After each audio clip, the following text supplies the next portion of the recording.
Hello, hello, hello, and welcome back to the Coachman. Hopefully, you have been doing very well up until this episode, and hopefully, you come in and we can even do better. So, for this story, we're going to be going and heading over to Africa, and actually a country that's somewhat near and dear to my heart because it is actually, when I did a DNA test, it's where I primarily am from, which is good old Nigeria. Now, for today's story, I'm going to be reading The Tortoise with a Pretty Daughter. And the crazy thing about this story is that it's a Western African folktale, and it was recorded by Elphinstone Dayrell and published in 1910. And the thing about the tortoise is that you can see the tortoise in so many in a lot of ways throughout throughout West African storytelling. And he pretty much is like, a trickster, kind of like the tortoise and the hare. That's one of those. But but this story is very, very interesting because on the surface, it'll come across as very simple, but yet it'll be very, it'll dive, if you kind of like just think one step further, it'll dive into a lot of things like greed, like using people and social balancing and all that kind of stuff. And what's kind of to give a little backstory is that Darrell collected this story from the Afik and neighboring peoples during British colonial times. And while his role as a colonial administrator, it kind of complicates stuff. These tales still reflect the colonial moral systems that valued restraint, reciprocity, and communal responsibility. So if you look at it from kind of like from that aspect, like of holding back, giving and taking, and kind of like community, I think you'll start to kind of really understand what's going on. So, with that being said, let's get into the story. And here is the tortoise with a pretty daughter. There was once a king who was very powerful.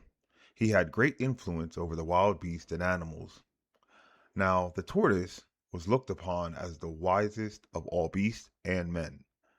This king had a son named Ekpenyon, to whom he gave 50 young girls as wives, but the prince did not like any of them. Honestly, that is amazing.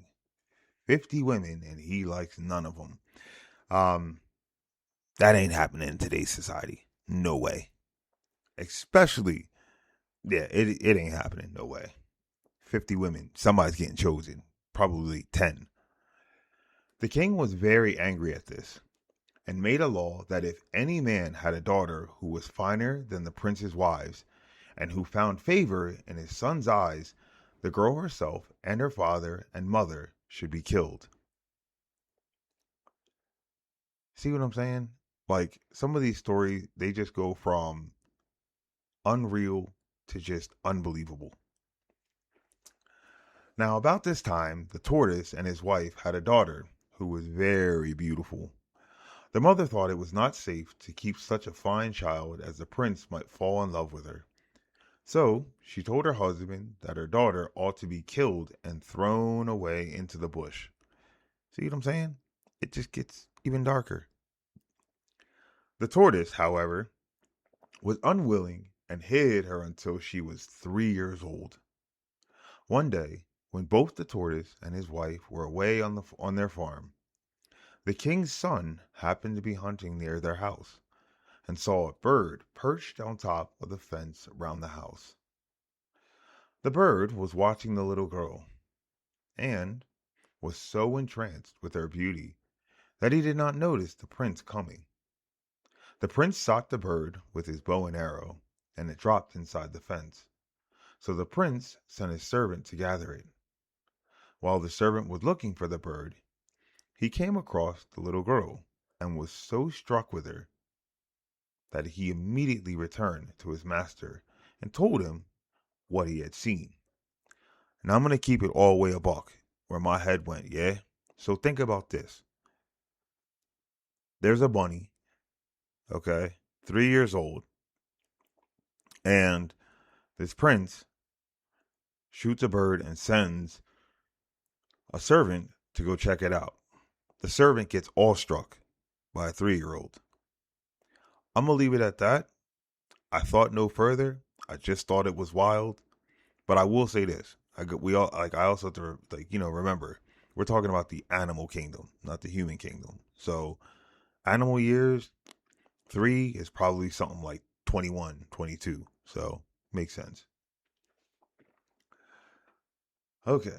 So, and the prince, the prince then broke down the fence and found the child and fell in love with her at once.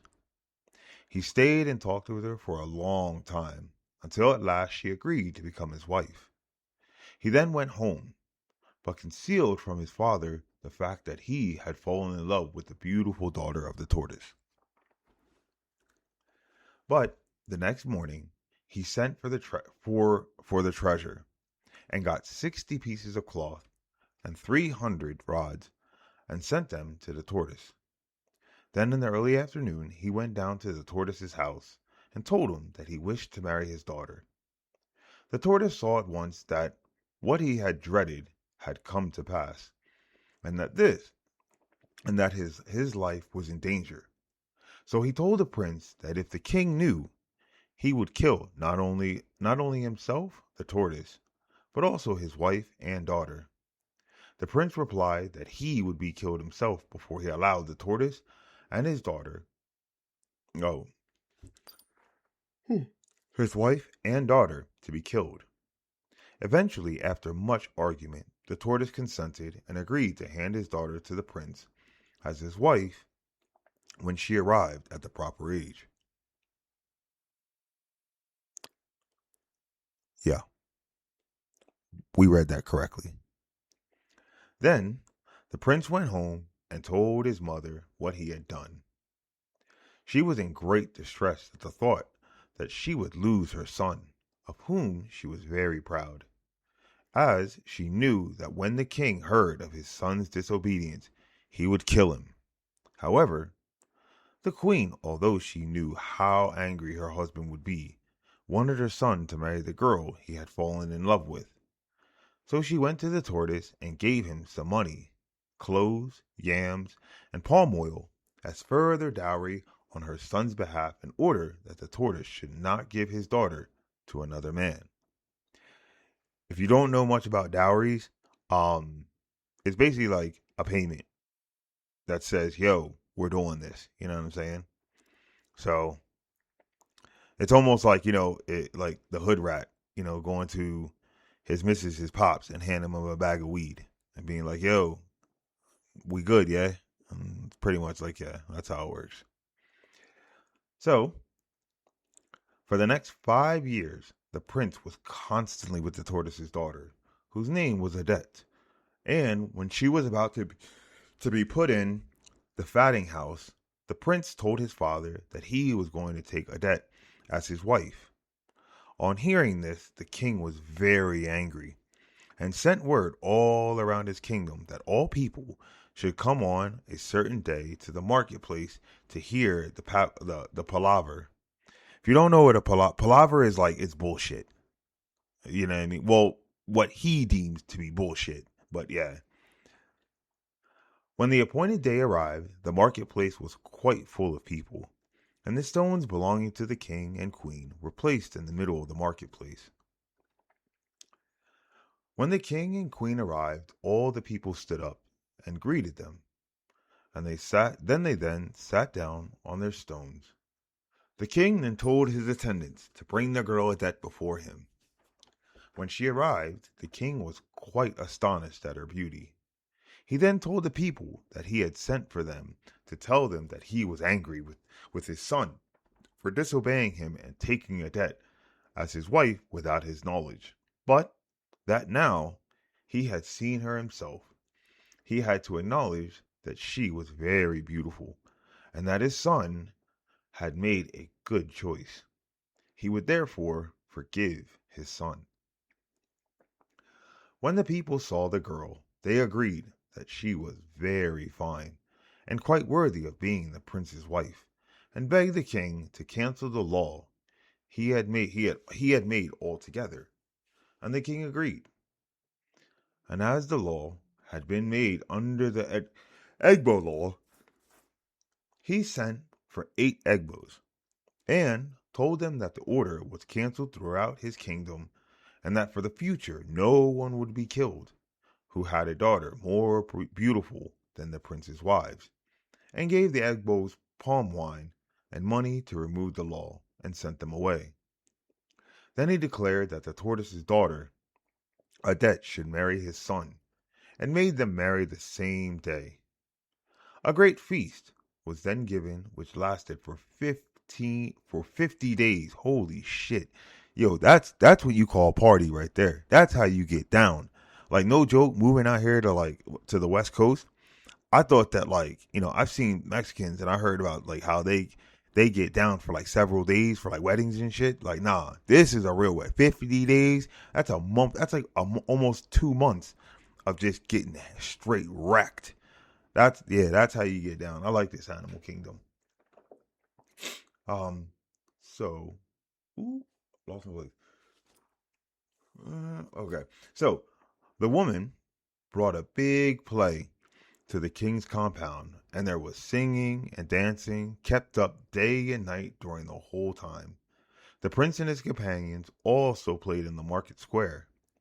When the feast was over, the king gave half of his kingdom to the tortoise to rule over, and 300 slaves to work on his farm. The prince also gave his father-in-law 200 women and 100 girls to work for him, so the tortoise became one of the richest men in the kingdom. The prince and his wife lived together for a good many years until the king died, when the prince ruled in his place. And all this shows that the tortoise is the wisest of all of them and animals. The moral of the story: always have pretty daughters, as no matter how poor they may be, there is always a chance that the king's son may fall in love with them, and they may thus become members of the royal house and obtain much, much wealth. So with that being said, honestly, this story is pretty, let's be real. We see this kind of shit all the time, yeah? And in modern day, parents leveraging children for status or money. Like, no joke. Even like, look, no, for real, it's gonna sound so foul. But even look at the welfare system. How many parents do you see having babies so they can get more money? Same thing. Or like leaders or like people confusing manipulation with intelligence. It's like, nah, that happens all the time. I guarantee you, everybody listening to this, I know you know somebody who just got finished getting played by somebody. Happens every day. Or even people like overplaying their hand. Like, no joke, at where I work, yeah, when I was a property manager, so many people, they just telling themselves, it's like, yo, you are gravy. Just go home. Shut the fuck up. That's all you got to do. It's unreal, man. I'm telling you. So, like, as you can see, like, yes, if you're smart, you know what I mean, and you take your time like the tortoise did, everything will always work out. So, but I will tell you this, though, is that, hopefully you guys just enjoyed the story, got a little bit of it, and maybe just learned something new, or just kind of just really just like, yo, I just enjoyed hearing this. So, with that being said, I'm going to get going. But, like always, until next time, take care.